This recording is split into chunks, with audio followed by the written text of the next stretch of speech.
Major update on the Harvard case. Now, this was where the federal government was withholding funding and grants, etc., from Harvard because Harvard was unwilling to sign an agreement where their hiring practices and viewpoint differences and international students, there were going to be cuts across the board, and making sure that the administration's people were allowed into Harvard.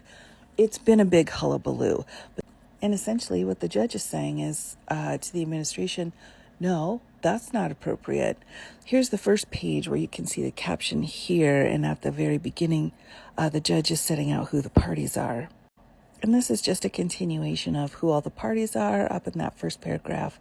And then the second paragraph goes into what the case was really about. More specifically, plaintiffs collectively challenged the decision to freeze and then terminate the grants on three primary grounds, contending that 1, the funding decisions were made in response to Harvard's refusal to capitulate to defendants' content and viewpoint-based demands and its subsequent decision to file a lawsuit in violation of the First Amendment. 2, the grant terminations did not comply with the procedural requirements of Title VI and are thus invalid. And 3, defendants acted arbitrarily and capriciously when they froze and subsequently terminated funding to Harvard, as they failed to provide a reasoned explanation for how or why freezing and terminating funds would further the goal of ending anti-Semitism. To weigh the importance of the grants they sought to terminate and to consider decades of reliance engendered through their prior practice of funding research at Harvard. Defendants' initial and primary argument in response is that this court lacks jurisdiction over these claims, all of which belong to the Federal Court of Claims pursuant to the Tucker Act. Now, what we're looking at then here are cross motions off of summary judgment. Summary judgments are saying to the judge, you have all the information in front of you in order to make your decision. Please rule for us. Now, both the plaintiffs and defendants had a summary judgment request. So the court took a look at the record. Now you can go through here and see how the court ruled. First, the court is granting Harvard's motion for summary judgment with regards to counts 1, 3, and 4, and defendants' cross motion for summary judgment as to counts 2 and 6.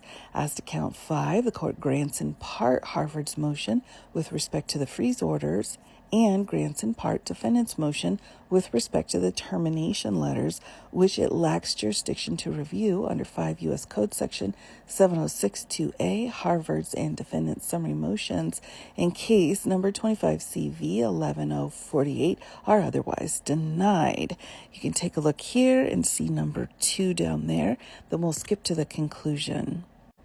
Here is where the court is offering the following relief. This is page 82, so we're at the conclusion here. Just the first couple points here. Number 1, the court vacates and sets aside the freeze orders as arbitrary and capricious under 5 U.S. Code Section 706-2A. 2, the court vacates and sets aside the freeze orders and termination letters as violative of the First Amendment under 5 U.S. Code Section 706-2B. All freezes and terminations of funding to Harvard made pursuant to the freeze orders and termination letters on or after April 14th are vacated and set aside. Number 3, the court vacates and sets aside the termination letters violative of Title VI under 5 U.S. Code Section 706 to C and D. All terminations of funding to Harvard made pursuant to the termination letters are vacated and set aside. Number 4, defendants, their agents, and anyone acting in concert or participation with defendants are hereby permanently enjoined from A, implementing, instituting, maintaining, or giving any force or effect to defendants' freeze orders, termination letters, and attendant unconstitutional conditions, as well as any termination of, freezes of, or refusing to grant or to continue federal funding undertaken pursuant to the freeze orders and termination letters, including but not limited to, and then they're listing out all the letters.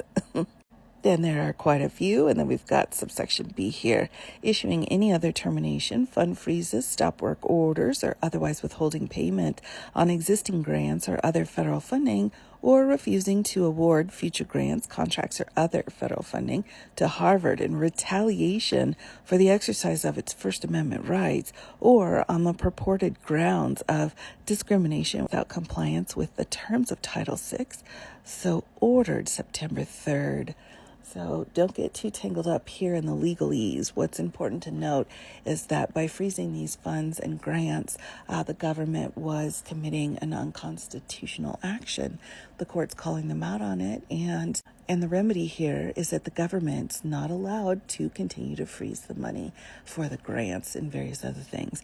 So there you have it. This is a huge win for Harvard and any other school. I think we've got 2 schools now that have capitulated. We've got Brown and Columbia that have set out agreements with the administration, but Harvard was holding strong and said, we're not going to do that.